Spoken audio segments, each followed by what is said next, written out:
Dubbing എന്ന് പറയുന്നത് വലിയ കലയാണ്.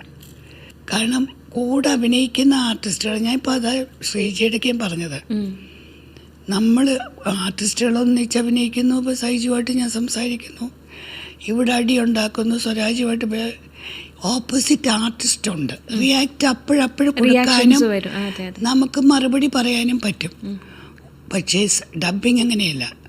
ഒരു ഇരുട്ട് റൂമിൽ തനിച്ച് ഇത്രയും പേരുടെ റിയാക്ഷനും കൊടുത്ത് ശബ്ദത്തിൽ കൊടുത്ത് ചെയ്യാൻ കഴിയുന്ന ഡബ്ബിങ് ആർട്ടിസ്റ്റ് അത് വലിയ കഴിവാണ്. അന്ന് എനിക്ക് ആ കഴിവില്ലായിരുന്നു, എനിക്കറിയില്ല.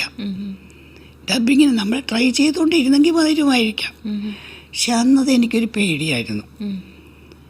അത് കഴിഞ്ഞിട്ട് എൻ്റെ വോയിസ് പോയതിന് ശേഷം ഞാൻ പറഞ്ഞില്ലേ ഇന്ന്, എനിക്ക് ഇൻ്റർവ്യൂ എടുക്കാൻ പോകാൻ ഇഷ്ടമല്ല.